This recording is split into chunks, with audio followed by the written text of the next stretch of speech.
무시무시한 교정치료의 부작용에 대해서 알려드리겠습니다.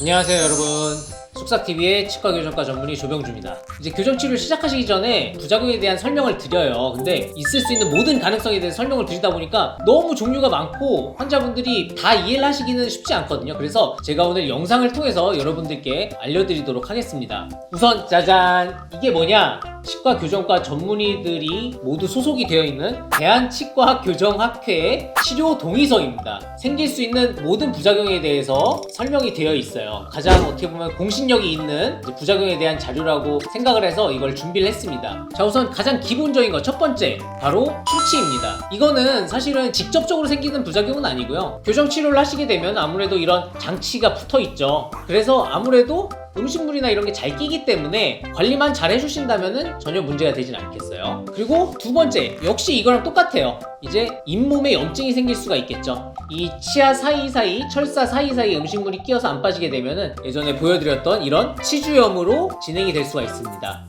턱관절 장애가 발생할 수가 있는데요. 이게 사실은 교정의 부작용이라고 말씀드리긴 사실 좀 애매해요. 왜냐면은 저희들이 이제 쭉 연구를 해보면은 교정치료와 어떤 턱관절의 증상은 직접적인 연관이 없다는 게 일반적인 결론이거든요. 그래서 교정치료의 부작용은 아닌데 저희들이 보통 왜 설명을 드리냐, 젊으신 분들 중에 굉장히 많이 발생을 해요. 뭐 소리가 난다거나 경우에 따라서는 턱이 아프고 안 벌어지고 이런 증상들이 많이 발생을 하는데, 그게 교정치료 기간이 뭐 2년 혹은 그 이상이 되다 보니까 그 기간이랑 겹치는 경우들이 굉장히 많이 발생을 하는 거죠. 아무래도 심능이 바뀌고 계속 불편한 이런 교정치료의 특성상 턱관절 증상이 생겼으면은 환자분들이 보통 이게 교정 때문에 생겼구나 라고 오해를 하실 수 있기 때문에 학회에서 그리고 연구를 통해서 교정치료와 직접적인 연관이 없다고 밝혀졌더라도 저희들이 부작용을 설명드릴 때 같이 말씀을 드려요. 결론적으로 교정치료의 부작용이라고 말씀드리긴 힘들지만 교정치료 중에 생길 수 있다라는 거는 이해를 하고 계시면 될 것 같고요.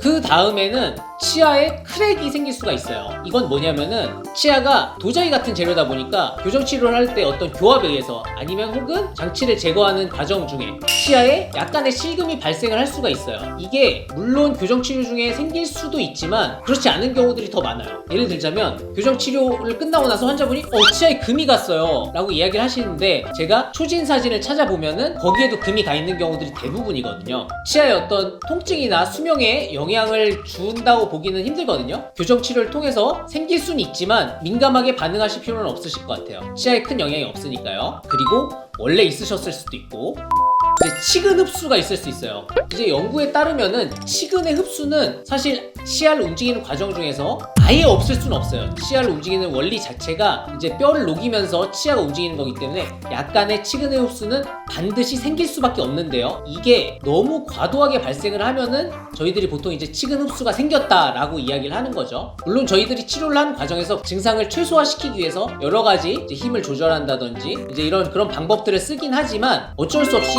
약간은 생길 수밖에 없고요. 설사 치근 흡수가 굉장히 많이 일어났다고 하더라도 장기적으로 봤을 때 치아가 뭐 흔들려서 뽑힌다거나 이런 경우는 굉장히 드물어요. 그렇기 때문에 이거 역시 너무 걱정을 하진 않으셔도 될 것 같아요. 마지막으로 말씀드릴 거는 흔하진 않지만 가끔 치아를 이동하다 보면은 치아 뿌리 끝에서 나오는 신경이 압박이 돼서 가끔 치아에 변색이 생기고 더 진행이 되면은 가끔 신경이 죽는 경우들이 굉장히 드물게 있을 수 있어요. 하지만 이거는 그렇게 흔한 증상은 아니기 때문에 뭐 이거를 걱정해서 교정치료를 고민하신다거나 이럴 필요까지는 없으실 것 같아요. 자, 오늘 교정치료를 통해서 생길 수 있는 부작용에 대해서 설명을 드렸고요. 이런 부분들을 너무 걱정은 하지 않으셔도 되는데 일단은 그럴 가능성이 있다는 거를 알고는 계셔야겠죠. 자, 오늘 저희 영상이 유익하셨다면 좋아요, 구독 부탁해요. 안녕.